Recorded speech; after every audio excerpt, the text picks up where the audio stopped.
Started since it's already 7 minutes past noon. So welcome everybody.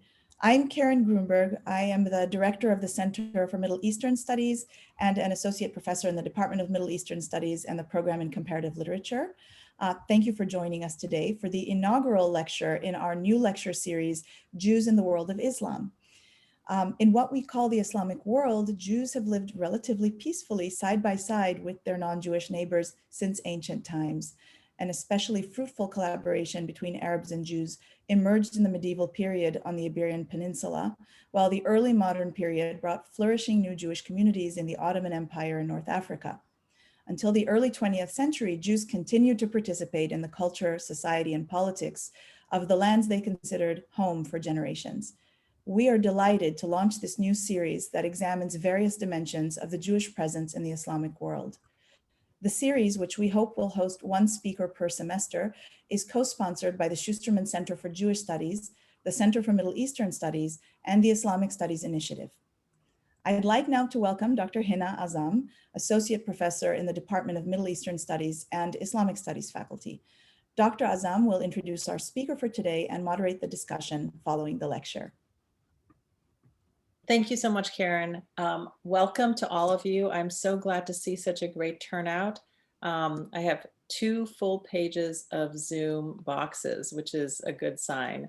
So I welcome you all, and I'm so glad you're able to make it. And I'm so excited, as Karen mentioned, and also on behalf of the Schusterman Center, to have Paula Sanders here with us today. If any of you joined a little bit earlier, you will see that she's not only a wonderful scholar, but a very warm and wonderful person who has offered to stay a little bit even past time to allow for some conversations for those who are interested. So I'm going to just give a brief bio and then add a couple of instructions about how today's event will work. Paula Sanders is the Joseph and Joanna Nasro Mullen Professor in Humanities and Professor of History at Rice University, where she also serves as director of Rice's Boniuk Institute for Religious Tolerance. She received her Ph.D. from Princeton and has been a faculty member at Rice since 1987. She writes about the history and culture of Fatimid Egypt, which includes the so-called classical Geniza period, the history of Cairo from medieval to modern times, and the history of medieval Jewish communities in the lands of Islam. Some of her recent publications include Creating Medieval Cairo, Empire, Religion, and Architectural Preservation in 19th Century Egypt, Oral Scribal Dimensions of Scripture, Piety, and Practice, Judaism, Christianity, and Islam, and Communities of the Quran, Dialogue, Debate, and Diversity in the 21st Century with Imran al-Badawi. Paula, I will let you provide the title of today's talk because I don't have the flyer pulled up right in front of me. But I did want to just give a little instruction on today's event. So if you all don't mind putting your questions that come up into the chat box, and Paula will field her own questions and she will take those from the chat. There are also some links that she's shared in the chat box, which will help you follow along with her lecture. And Paula, I'm sure you'll guide the audience as necessary regarding those. And as we were mentioning, maybe if you came a little bit earlier, if you can all set your screens to presenter view, or speaker view, that would allow you to see the visual aids that Paula has brought with her today. She'll be sharing those through her background. So it'll be nice for you all to see those clearly. I also want to just very briefly say that not only do we have the opportunity to hear Paula today, but also on next Thursday, which is October 29th, Paula will be holding a special texts workshop in Judeo-Arabic texts, also from the Geniza documents, and that will be from 3:30 to 4:45, also via Zoom, and the documents are available on Box. So I believe the registration link to that is on the Middle Eastern Studies events calendar page. I will double check and make sure that it's there, but I hope that those of you who are interested, and also if you have any graduate students or even advanced undergraduate students would be might join us for that. And you don't have to actually be able to read Judeo-Arabic in order to in order to attend that. You don't actually even need to know how to read Arabic, because I believe everything is available not only in English translation, but also English transliteration. Yes. So it is meant to be very accessible, and I hope that you all will join us for that. So without any further ado, Paula, I will let you have the rest of the time. Thank you very much, Hina. And thank you to all of my colleagues, some of whom I am meeting face-to-face for the first time, having had a long email correspondence over the past months. Thank you to all of my colleagues at the Schusterman Center and other places at UT. I'm honored to be kicking off this series. As I've said to many people over the years, Geniza studies is a kind of, I would have to say, it's not my primary field of work as a historian, but it is without a doubt a very serious academic avocation for me. So I also hope that circumstances will allow us all to be together in the same room for the next lecture.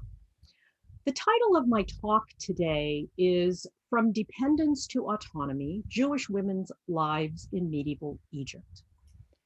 And what I want to talk about, what I really want to do today is give you a broad framework, and then tell you a couple of actually rather rich and complex stories that will help us understand the lives of Jewish women in a society far removed in time and place from us. So what I mean by this period from dependence to autonomy, what I'm going to focus on primarily is women's economic dependence or autonomy.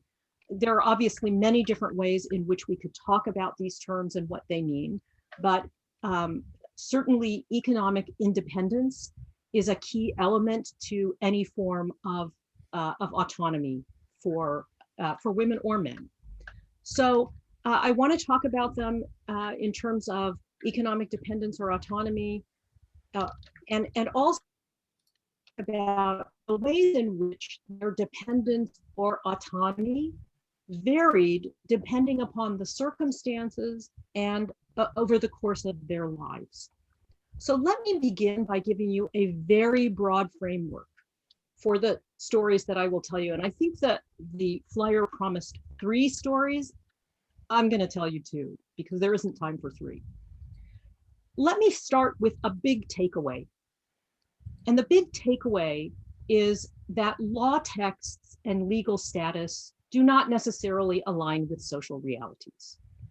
And much of the research that has been done over the past 2 decades, building on correcting and revising the work of the great S.D. Goitan, who was my teacher, really make it very clear how law, texts, and legal status are often misaligned with social realities.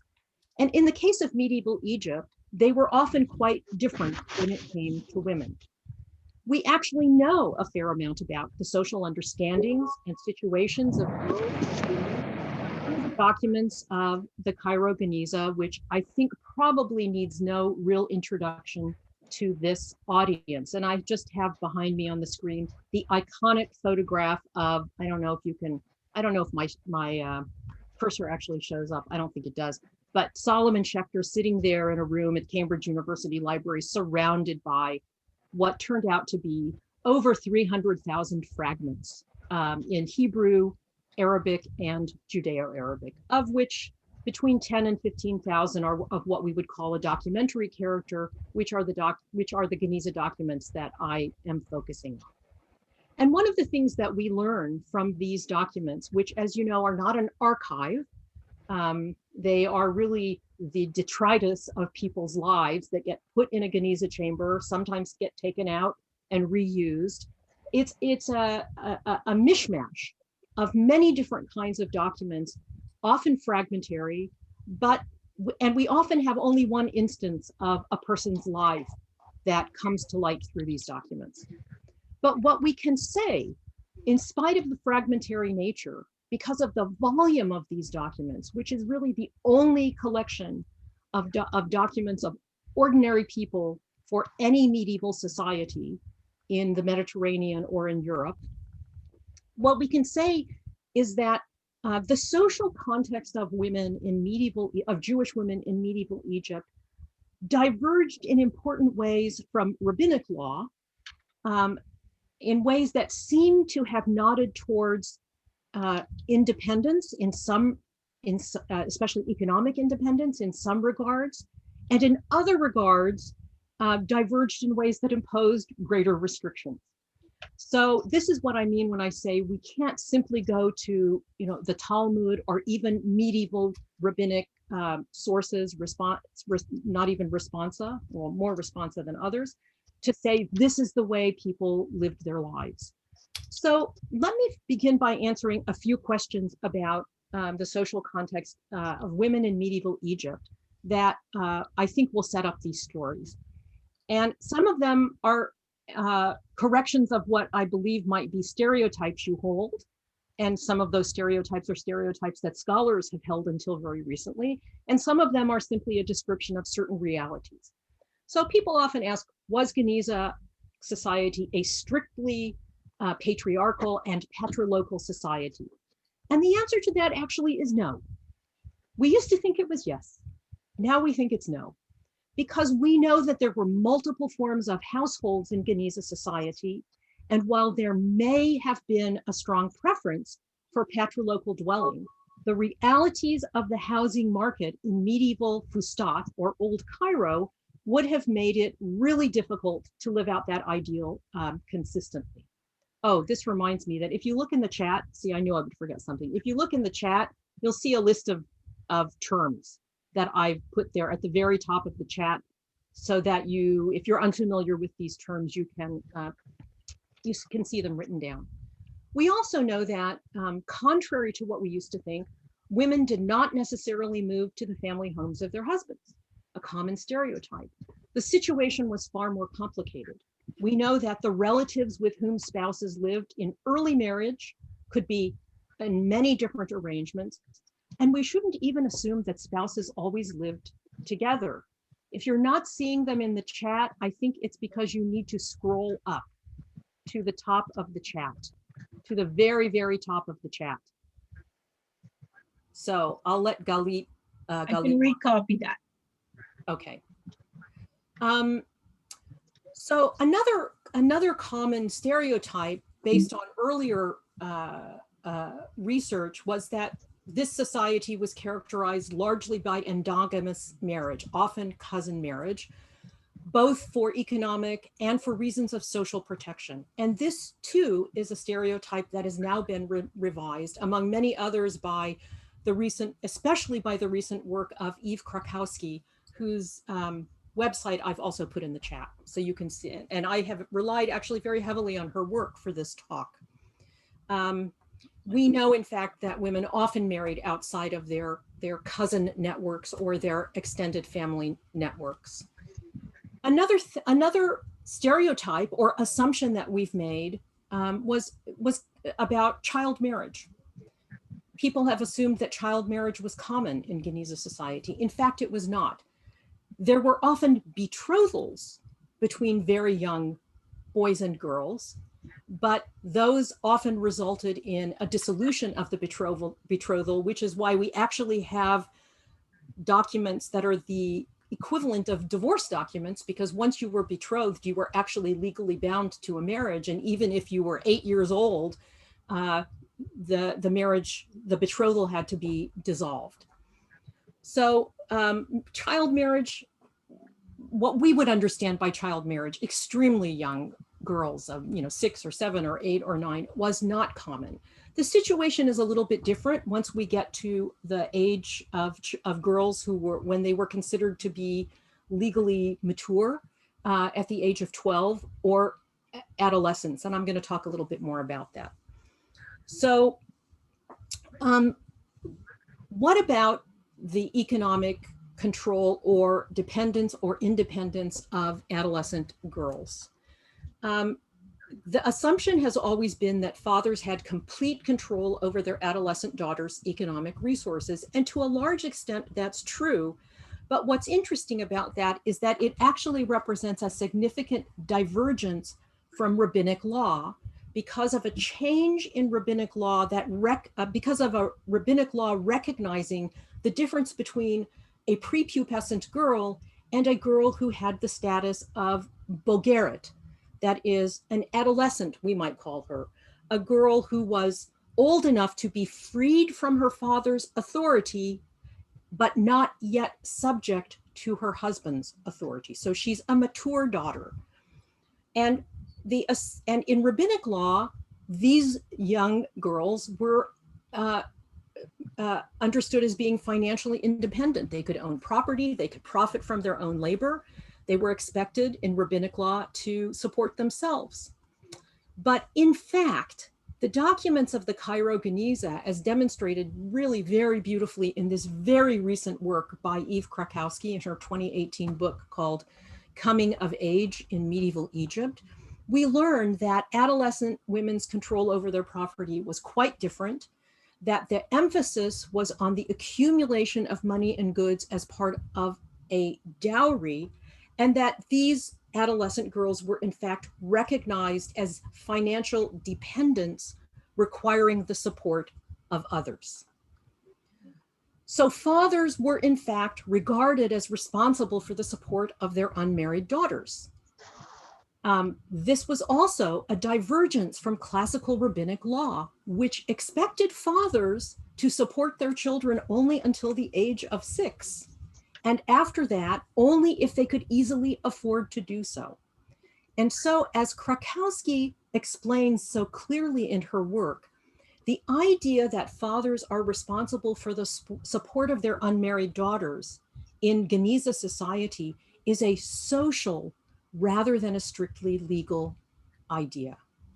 And medieval jurists in the 11th and 12th centuries, for example, clearly expected fathers to support their unmarried daughters, even if they didn't want to do so, and even if the daughters no longer lived in the households. So this was a strong social idea. There is also, on the other hand, ample evidence in the Geniza that adolescent girls were not encouraged to provide for themselves. But once they married, they would be expected to provide for themselves when necessary, regardless of how difficult that might be.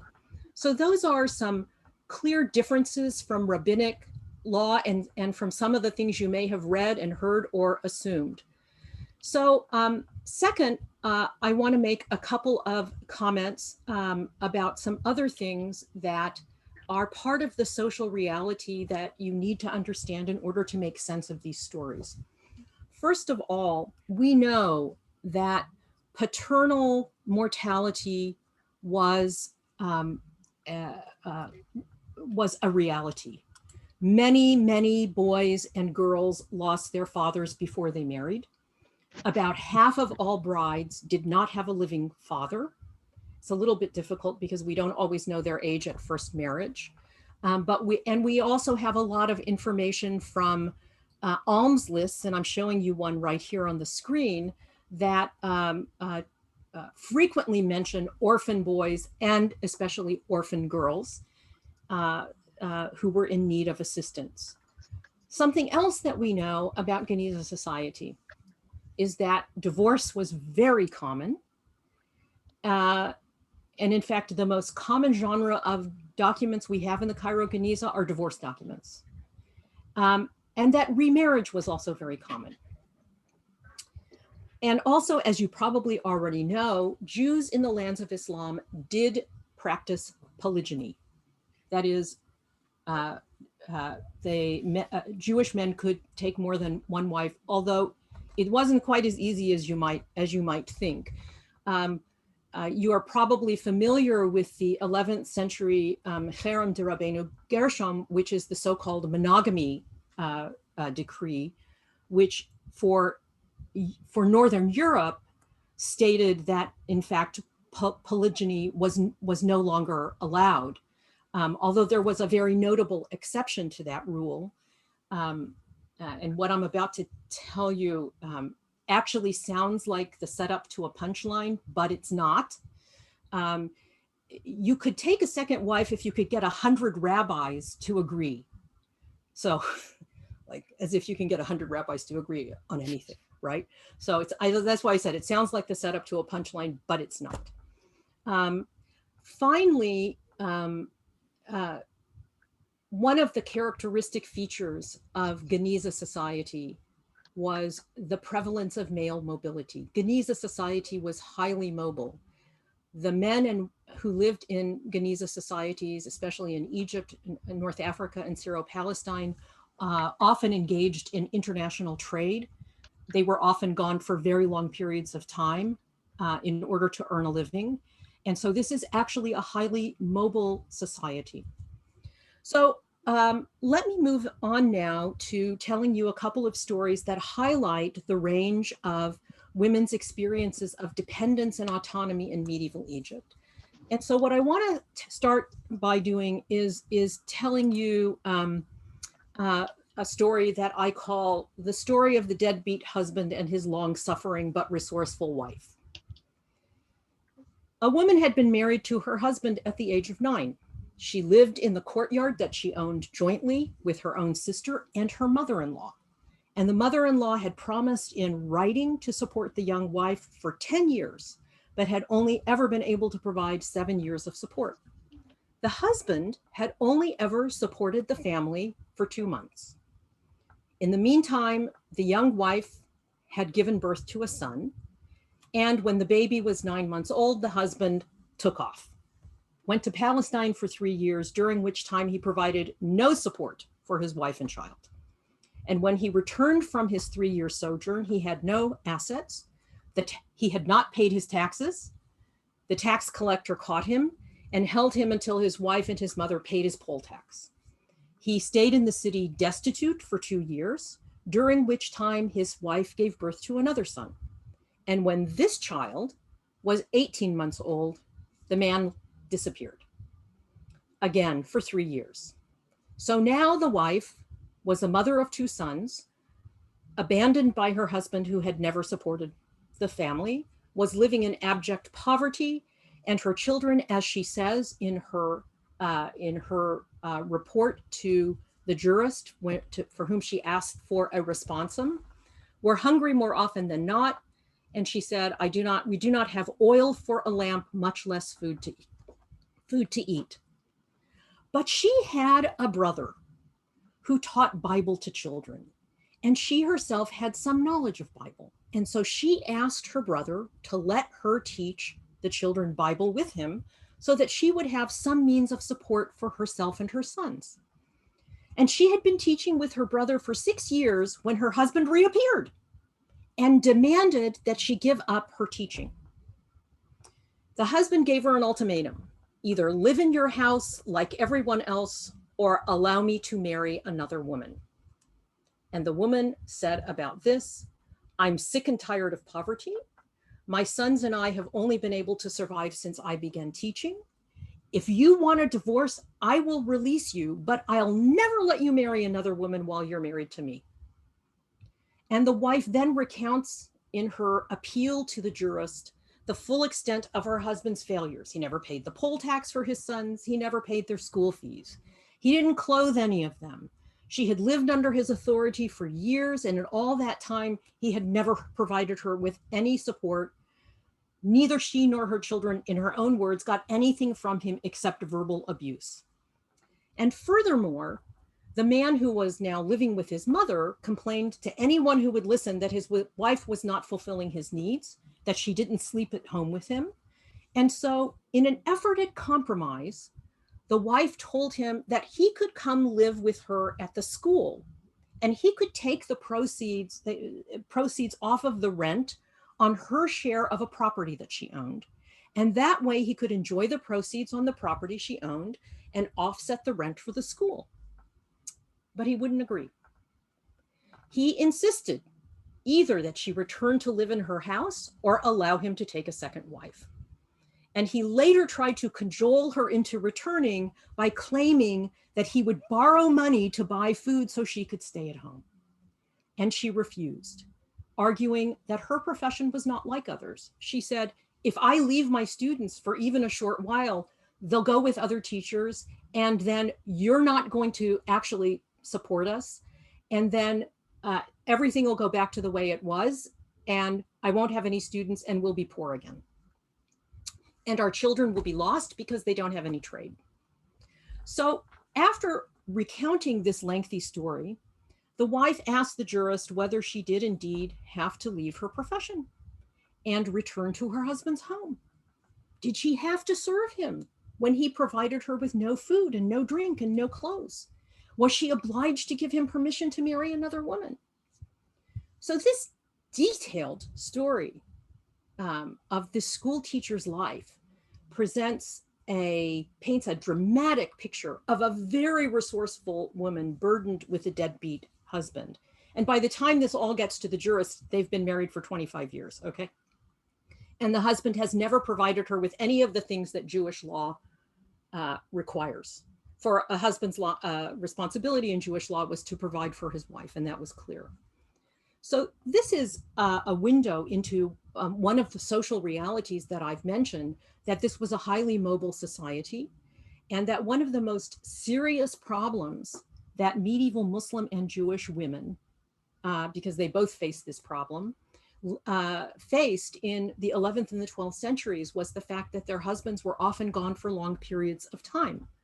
Often it was for overseas trading, but just as often it was because they left for other reasons, trying to escape the poll tax or simply desiring a different kind of life. And in fact, because of this social reality, one of the other kinds of documents, or one of the common practices that we know about in Geniza society, was that men would give their wives what was called a conditional divorce. Because, you know, in Judaism, the husband has to initiate divorce, except under one or two very specific circumstances. And so a conditional divorce was a divorce granted on a condition, and the condition was that the wife accept the divorce, as is required by Jewish law. And it was a device that was widely used in this highly mobile society to protect a woman from becoming an aguna, a chained woman, which is probably the worst possible circumstance you can be in as a Jewish woman. This is a woman who is neither divorced nor widowed, and who cannot on the one hand remarry, nor on the other be considered a legally autonomous person. The clause was used to protect women from being abandoned willy-nilly by husbands who might refuse to issue their wives divorce decrees, or who simply disappeared without a trace, including tragic circumstances under which, for example, they might go down at sea with no witnesses, in which case the husband couldn't be declared dead. So she would be unable to remarry. And so these conditional divorces were routine among both Muslims and Jews. And sometimes they were exercised by women who knew where their husbands were, but who simply got tired of waiting for them to come home.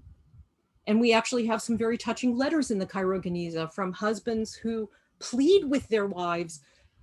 And, you know, sometimes they've been gone 8 or 10 or more years, and they really do read, honey, I love you. Please don't accept the divorce. I'll come home. I only need 4 or 5 more years in order to make enough money, you know, for my enterprise to be successful and profitable. Sometimes they just got tired of waiting for them to return home. So it wasn't uncommon for a woman to insist on a contractual agreement at the time of marriage that her husband write her a conditional bill of divorce and deposit what is called the delayed installment of the marriage gift, as well as sums needed for her maintenance during his absence with legal authorities. Our teacher was truly trapped with a husband who did not wish to divorce her, who fulfilled none of his obligations to her, and who furthermore sought to deprive her of her livelihood. And Regrettably for the woman, while the monogamy clause had been written into her ketubah, there were no other legal safeguards available to her which she might need, given that would have given her legal footing to ask the court to force her husband to divorce her. So, as you know, in Judaism, marriage is a contract laid out in the ketubah, and you can put all kinds of conditions into a ketubah for especially the social and economic and financial protection of the woman. So the question this woman asked the jurist was, must I give up my livelihood? And must I allow my husband to take another wife? So how did the jurist respond?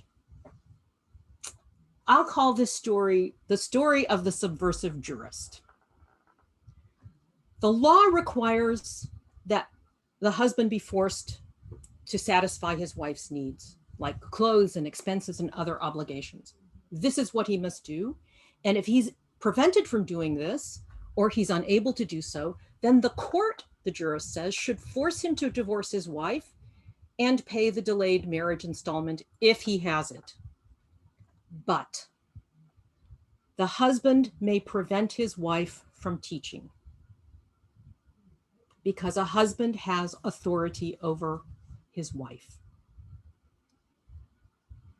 The way around this, the jurist says, if what she claims is true, he says there's a way around it. And the way around it is for her to rebel and to leave her marriage without her delayed marriage installment, the second marriage gift to the wife.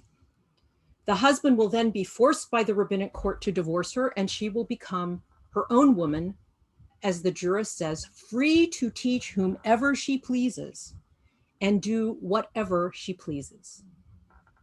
Now, this is a very, very radical response, because the law concerning a moredet was that a woman could not be compelled to remain married to her husband if she went before a court and if she said, I find him repulsive. And then she was deemed a rebellious wife. So here we have a jurist opening up this possibility.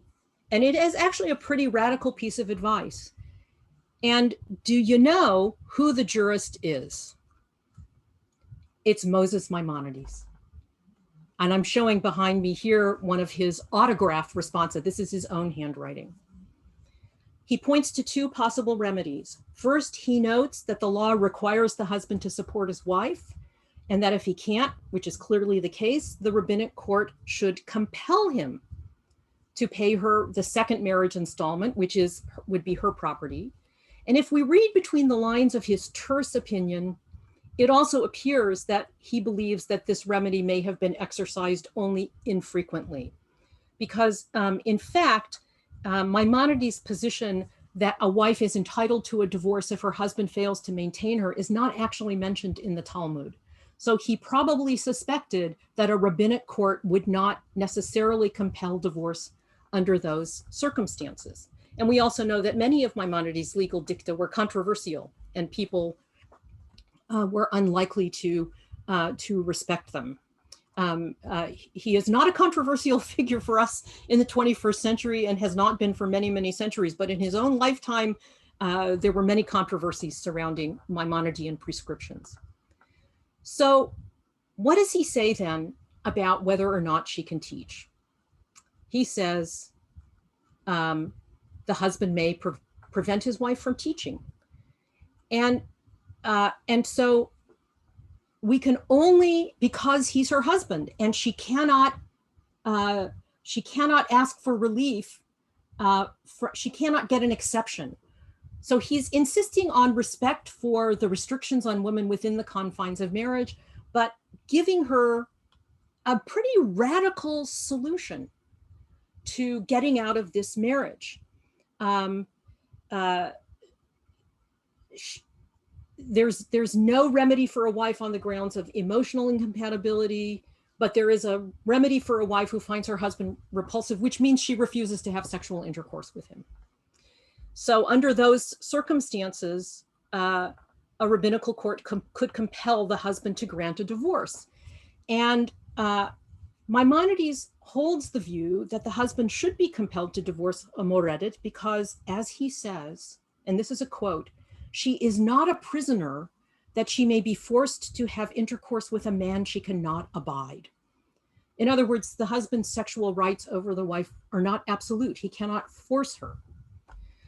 So Maimonides is quite aware of the practicalities of life. And we see that in this particular instance, he was willing not only to rule in favor of this woman on that particular issue, but actually to encourage a subversion of the spirit of the law in order to formally construct the conditions that would allow her to secure her freedom.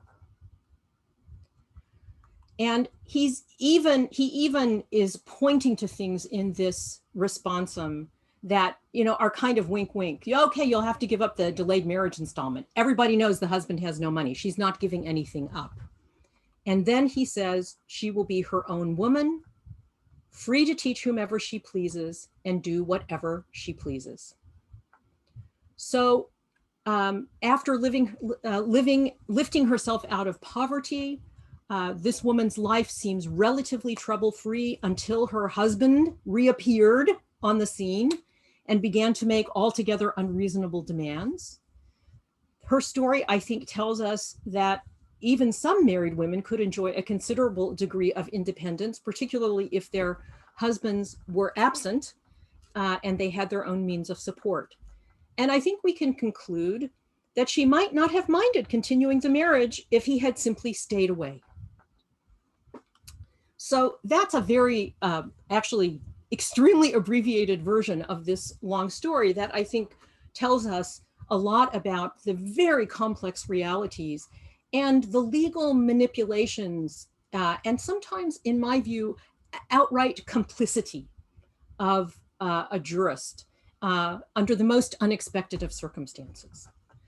So the second story that I want to tell you is the story of a notorious woman of the Cairo Geniza, who represents, she's both exceptional and she also sort of represents the possibilities for independence of a woman who was either divorced or widowed.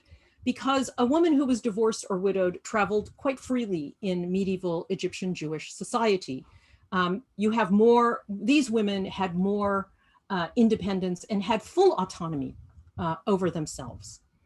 And there are many such instances of women who were divorced or widowed, the most famous being this particular woman, whose name was Wahsha, which the late S.D. Goitein aptly translated her name as Desiree, the one who is desired. She was a divorcee and a well-to-do businesswoman. And Desiree married when she was rather young. She gave birth to a daughter and soon after seems to have divorced. As I said, she was a notorious woman in Geniza society. In fact, we know more about her than any other named woman because of two things. One, she was a broker, an agent, meaning a dalal, meaning she moved about frequently in the company of men. She was a well-to-do businesswoman. And in fact, we have a court record that describes one instance in which she stormed very angrily into the synagogue compound and railed at three men in there because she was being sued by one of them over a trifling sum. And she had received a court summons, which she ignored. So we know that she was actually involved in huge international transactions and she really didn't want to be bothered by petty things. But there's another reason that she was notorious. She gave birth to an illegitimate son. And while she maintained this broad and deep network of business partners who were both men and women, she also suffered a certain amount of ostracism because of giving birth to this illegitimate son. And on one occasion, when she went to the synagogue on Yom Kippur, she was actually expelled from the synagogue. She seems to have forgiven the people who expelled her, for in her will, she actually left a generous sum to that synagogue as well as another one. But her major concern was for her son.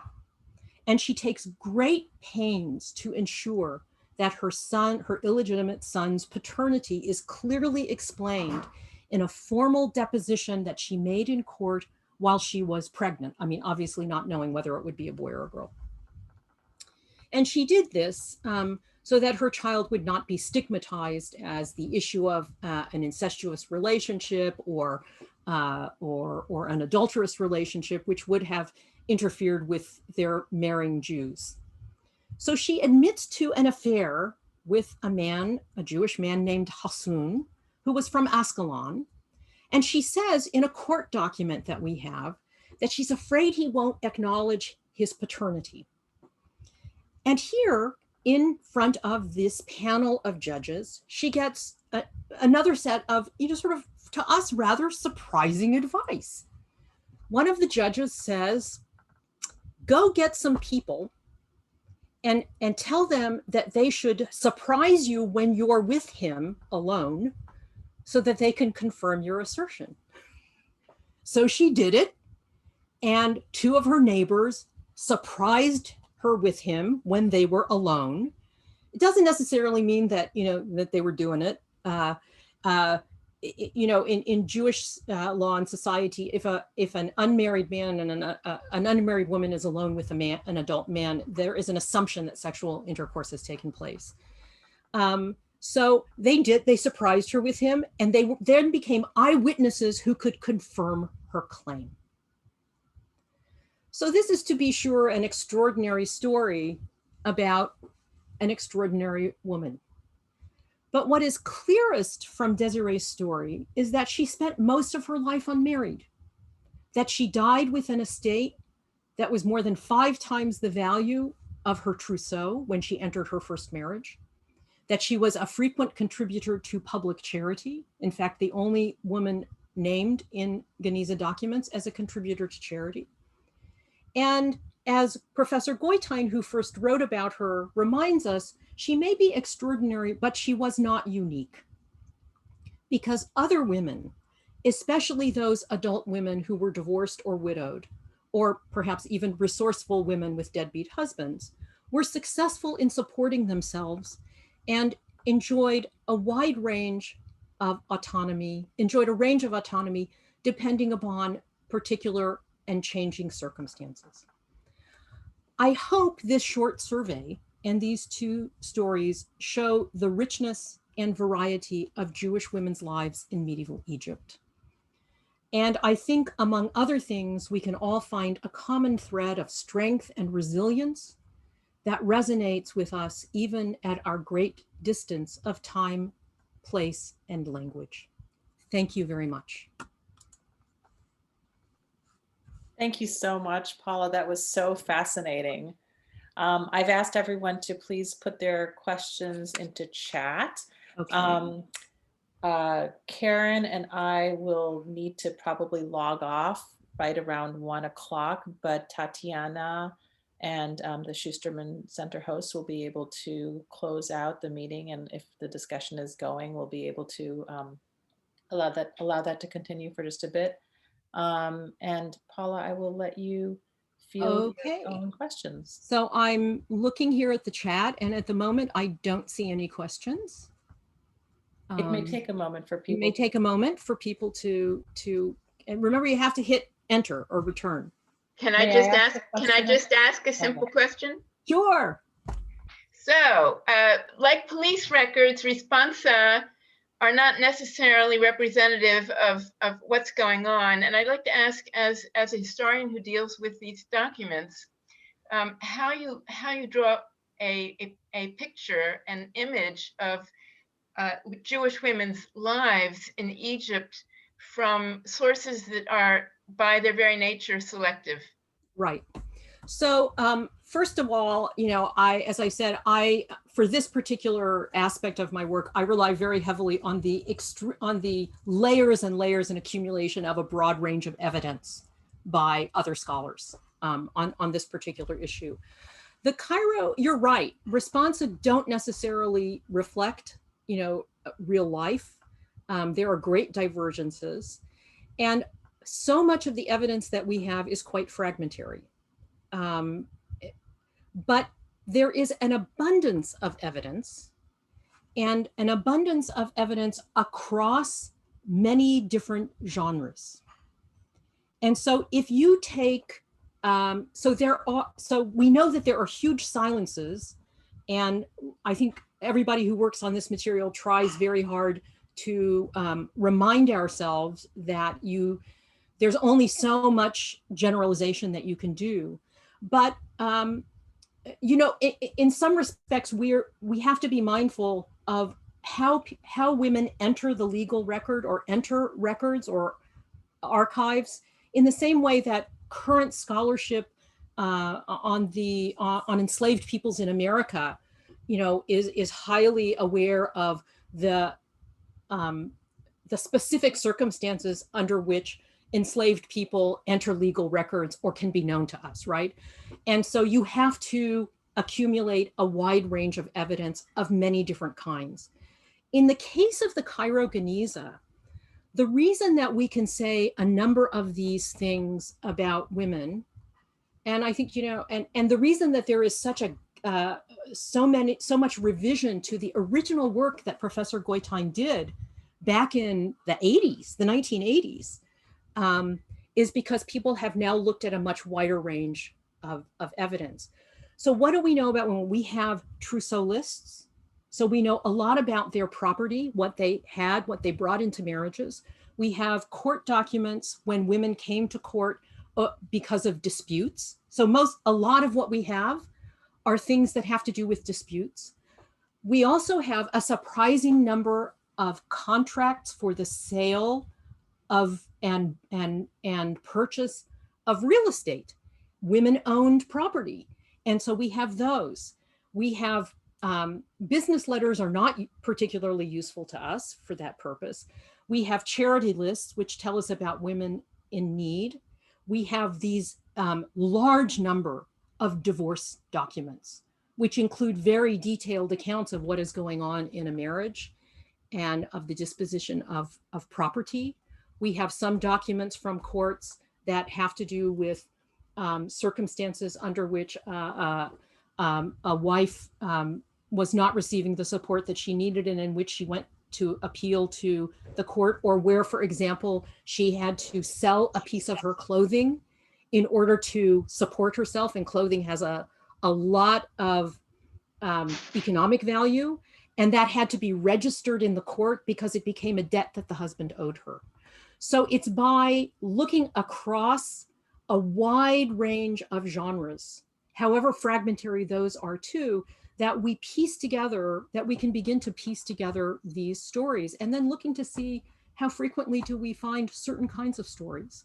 But the question you ask is a very important one, because there's also another big question, which is how much can we generalize from the experience of Jews in Fatimid and Ayyubid Egypt to the experience of Jews in other places? The Geniza is so seductive basically, that for the last 50 years or so, everybody has really wanted to generalize from the Geniza to the experience of Jews elsewhere. And it's not at all clear that we can really do that. So I hope that provides a little bit of context for, your very good question, which, does in fact raise, serious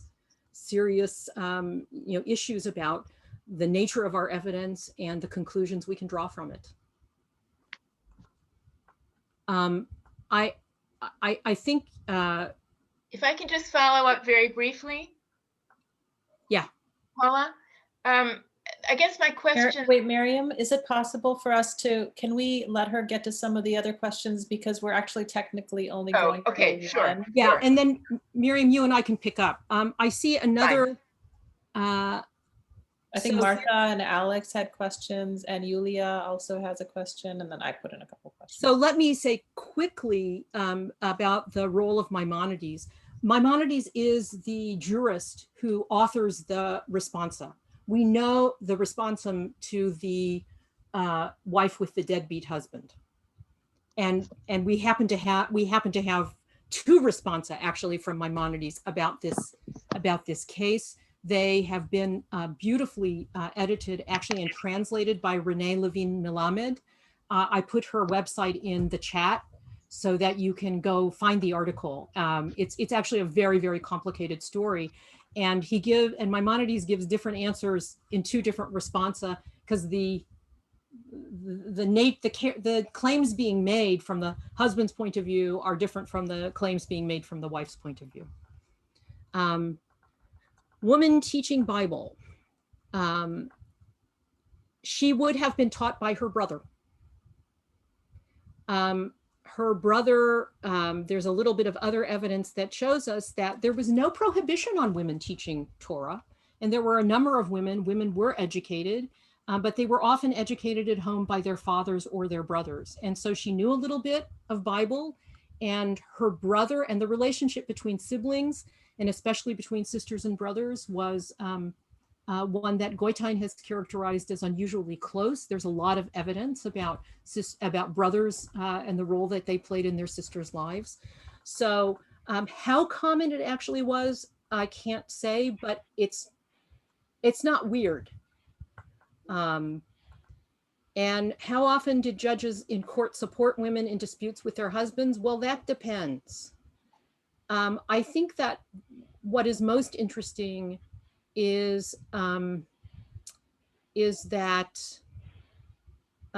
we see that medieval jurists like Maimonides and other jurists who were issuing juridical opinions in responsa, or documents in court before a Beit Din, were not always operating on the basis of the same understanding of rabbinic law. And one of the things that's very, very different in communities in medieval Egypt is that there's a large community of Karaites who do not accept the rabbinic tradition at all. And among Rabbinite Jews, there are Jews who adhere both to the Palestinian tradition and to the Babylonian tradition. There are some very, very significant differences between those two corpuses of rabbinic law, between the Palestinian or Yerushalmi Talmud and the Babylonian. I can't go into it in detail, but maybe if you come to the workshop next week, we can talk a little bit more about it.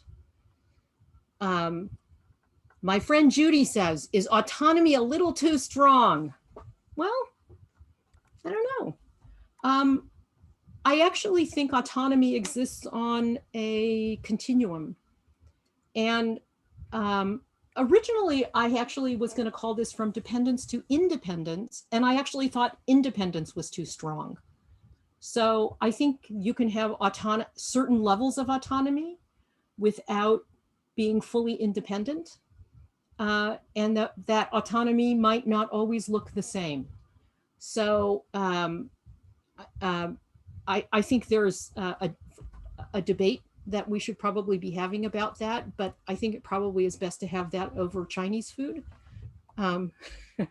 someday rather than on Zoom. And let me see.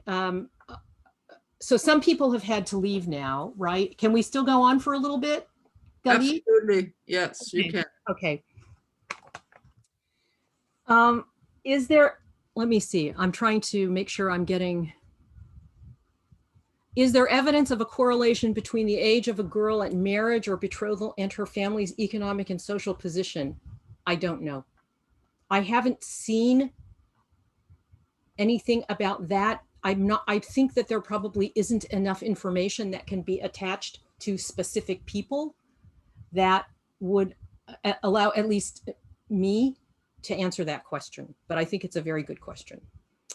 You mentioned that Geniza society, Jews practice polygyny. Yeah, not everybody, but a non-trivial minority. And did that include concubines or only free wives? So you are not supposed to have sexual relations with your female slave as a Jew. As a Muslim, that is a male free Muslim, that is permitted.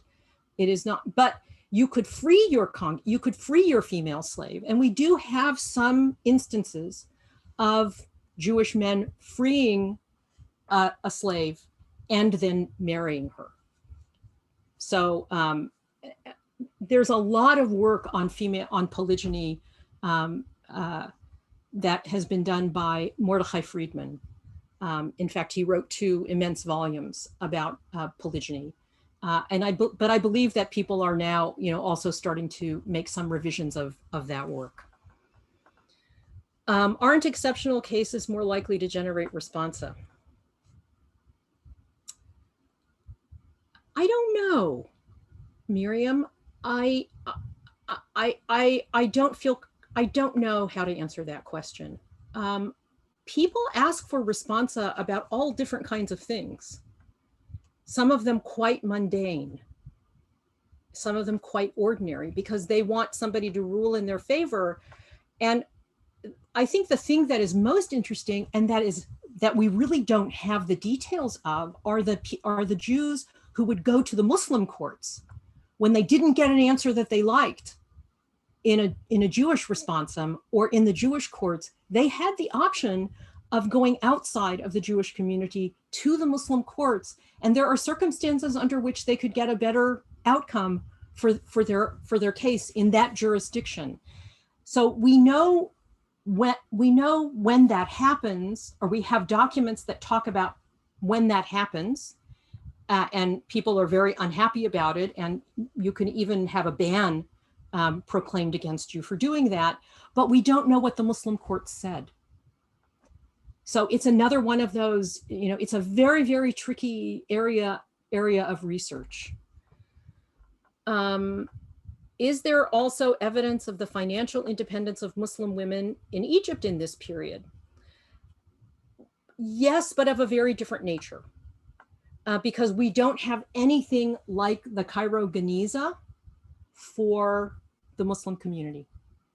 So we can only make certain kinds of assumptions about Muslim women, and mostly about elite women, and that's mostly based on legal texts and on the small amount of material that we have. That's a tiny amount of documentary material about women in the Fatimid and Ayyubid periods. Where we do have more evidence about the financial, let's say, situation, whether it's dependent or independent or some complicated combination of things, is for the Mamluk period. And there's a very good book by Joseph Rappaport on divorce in Mamluk Egypt that uses some of that evidence. And once again, we have the same problem. There's a tremendous unevenness in the character and amount of evidence that we have in different periods. And so I think we're always trying to piece together, these kinds of stories.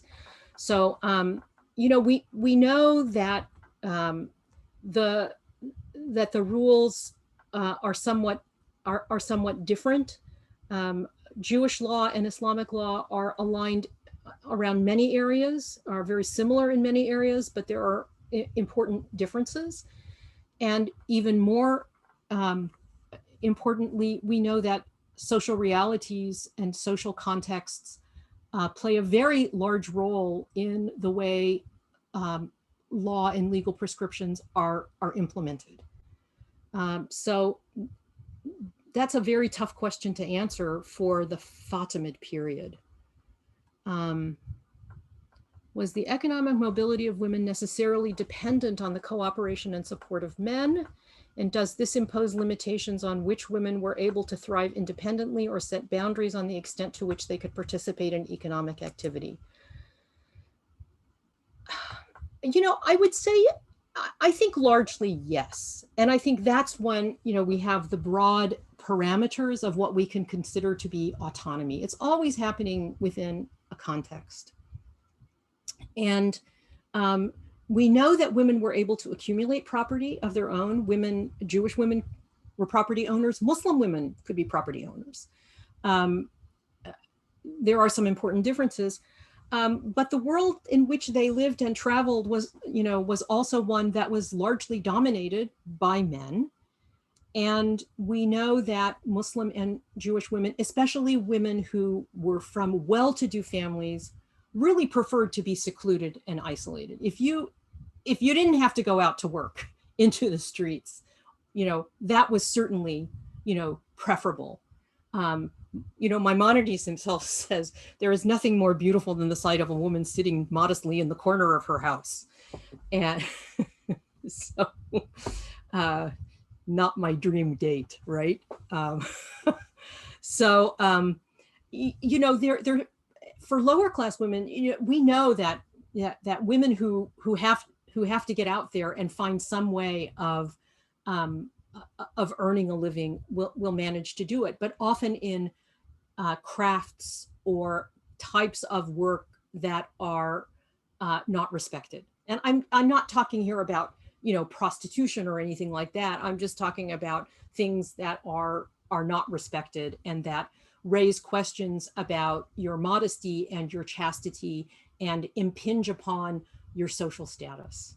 So that's also a very, very complicated question. And evidence related to the I'm not aware of any documentary material that would allow us to answer that question about Coptic women. It doesn't mean it's not there. It just means I'm not aware of it.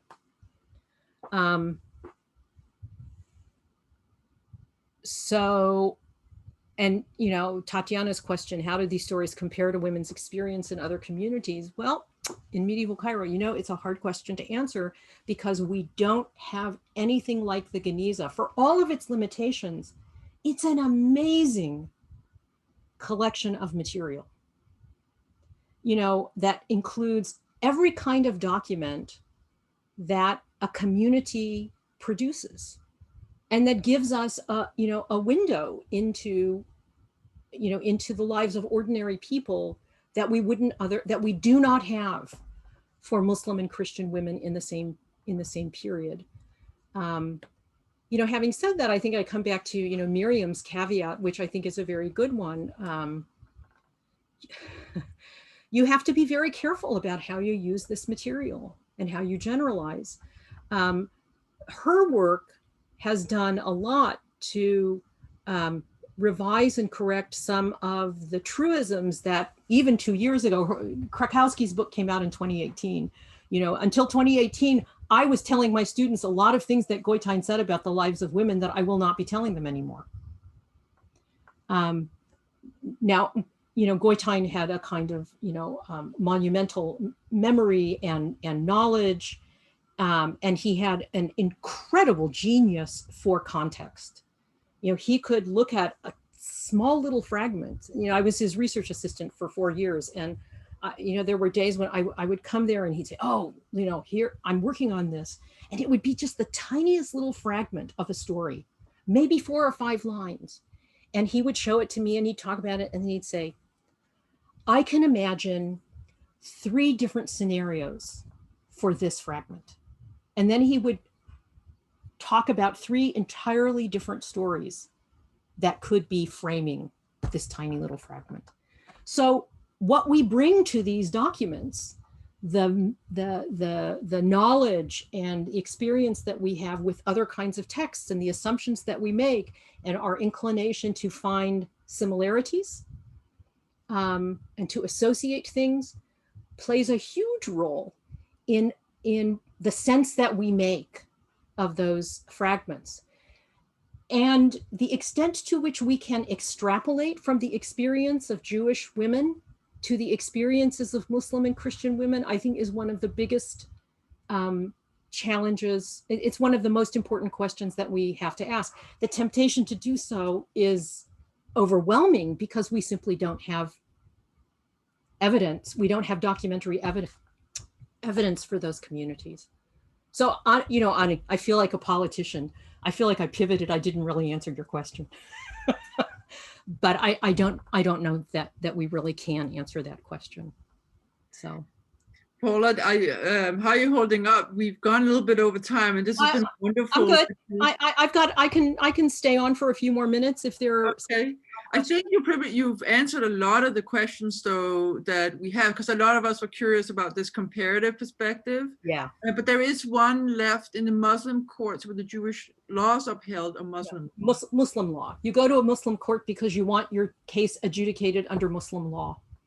And in Muslim courts, you know, there are 4 Orthodox schools of law, and then there are Shi'i schools of law, and people might actually choose a school of law that might have provide a different outcome for them. So, in Muslim, you would go to a Muslim court if you were a Jew only because you wanted a different outcome that was not available to you in a Jewish court. So, Paula, would you mind just elaborating on that a tiny bit? Like what sort of outcome could you get from a Muslim court that you wouldn't get in a Jewish court? There are some, so there could be some, there could be differences in the way an inheritance could be managed. There's a certain alignment between commercial law and the laws of contracts, but there are differences. So if you are involved, for example, what would often happen is there would be a contract dispute. And a contract dispute, I haven't ever gone to law school, but I know from people who have gone to law school that, my God, contract law is really complicated, even in a secular society. So there might be different standards of evidence or different small details that would produce a different outcome in the resolution of a contract dispute. Of course, if you were involved in a dispute with somebody who was not your co-religionist, you had to go to a Muslim court. Mm-hmm. So if a Jew is involved in a dispute with a Christian, or if a Jew is involved in a dispute with a Muslim, or if a Christian is involved with in a dispute with a Muslim, they have to go to the Muslim courts. Good. So, you know, it really depends very much upon the circumstances. And the thing is, we usually don't know what the outcome of those cases was once they got to the Muslim courts, because we don't have the documents. We just know that somebody did it. Maybe we know some of the details, but we usually don't know that much. But it was a reviled practice to go outside of the, you know, outside of the community. And yet we know people did it all the time. So that's not a very satisfactory answer. And I'm sort of I'm trying to think of a specific instance. Are you going to be able to come to the workshop next week? I'm hoping so. I really would like to. I'm going to see if I can I'm going to look around and I'm going to see if I can find a very specific instance where the outcome was different. Off the top of my head, it's not coming to me. Yeah, it seems like everybody's really curious about how that kind of worked in an interfaith way among the different communities. So yeah. Well, I think the point is that it doesn't work in an interfaith way. Right. It works you know, it's not interfaith in the way that we understand it. That was the wrong choice of words. You know, it's these, you know, different jurisdictions that you have to use depending upon the particulars of who you are and what your case is. I think the point that, you know, that I really wanted to make, you know, in this talk, aside from the fact that I just think these are 2 really amazing stories, you know, you can't make this up,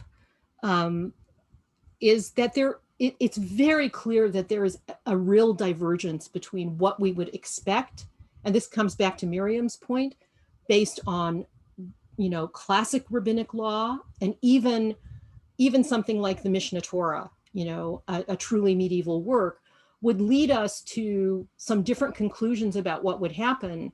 But the social realities and the social context and the social pressures, you know, are really powerful contingencies. You know, and I think that's one of the things that's really interesting and that's quite wonderful about the work that there's a whole generation of young scholars who are primarily Geniza scholars who are doing breathtaking work. Eve Krakowski, Marina Rustow, Phil Lieberman, Ackerman, I can never remember, Phil, Craig Perry. I mean, there's they take my breath away. The quality and the depth, of the work that they're doing. It's absolutely breathtaking. It's a field that, in the last years of his life, just Lieberman now. Thank you, Jonathan. In the last years of his life, Professor Goitein was a little bit despairing. He wondered, he had this cadre of students like Mordechai Friedman and Norman Stillman and Yedida Stillman, may she rest in peace, and some others. And he was worried about what would happen to the field. He didn't know if there would be another generation beyond that because of the demands of the field. And here we are with, just this whole generation, this vibrant, Oded Zinger, that's another one I wanted, to mention. It's an incredibly vibrant field. And I expect that, in 10 or 15 or 20 years, people, I think many of the things that, I was raised on, as a graduate student and a professor, and a scholar, I think will, have to be put aside in favor of more specific, and different kinds of readings of documents, and also the discovery of new documents. There are hundreds of thousands of Geniza fragments, and people are always finding new things. And there is this wonderful Friedberg Jewish manuscript project. I think I put it in the chat. Did I put it in the chat? Yes. The Geniza project of the Friedberg Jewish Manuscript Society, which has digital images of thousands of Geniza documents. People are using wonderful filters and where you scan things in, and there are these algorithms that piece fragments together. Goitein could do it because of his amazing visual memory. So, there might be a day where I would come to the house, and I remember one in particular where I came to the house and he was down on the floor in the kitchen, changing the emptying the drip pan under the refrigerator. And he said, just a minute. He goes and he empties it out and he brings it out and he puts it and he says, I have made an important discovery. And I said, what? And he had these beautiful black and white, photographs of documents. He had hundreds and hundreds and hundreds of them in the house. And he pulled them out and he put them on the dining room table. And he said, I have just realized that these fragments from three, I don't even think he necessarily had photographs of them all. He said, from 3 fragments in 3 different libraries, he said, are part of the same document. Now, you can only do that if you have an amazing visual memory, and so, those are some of the kinds of things that we're discovering. There's a big Zooniverse project on the Geniza. Do you know about that? So you know about Zooniverse? Those are the people who Zooniverse. So they're scholars who have these big projects that have lots, where they need help from thousands of people to classify tiny little bits of information. So they started one for the Geniza where they were, you don't even have to know how to read Hebrew or Arabic, where they said, we would like you to just say, and they have like little square inch, a little square inch of a document. Do you see this mark in this box? And now and they did that for a couple of years to help them classify certain kinds of documents. And now there's a translation project where they have many people looking at small bits of text, and which are classified as, sort of beginner, intermediate, advanced, and they're trying to read them. They're trying to see if they can transcribe them. So, who knows what we're gonna discover that's gonna allow us to answer different kinds of questions over time. I'm very optimistic about it. I think it's exciting. So. Well, Paula, thank you so much for this incredible talk. You have a lot of thank yous in the chat. You can see people thanking you as well for the talk. I really appreciate your patience also in rescheduling from this. Oh yeah, it's my pleasure. It's really fantastic that we could have you as the inaugural speaker, also from a fellow Texas institution. So that's very nice. So thank you so much for doing that, and thanks everyone for coming. And thank you all for your hospitality in many different ways, and the hospitality that I know you wanted to show me that I'll collect on one of these days, right? So listen, best wishes to everyone, and I know I'll see some of you next week. Yes, very much looking forward to next week. And also check out the Middle Eastern Studies or Jewish Studies website for information about that event. This is for the guests, how to register for that event. Okay, great. Thank you very much. Okay, bye-bye, everyone. Bye.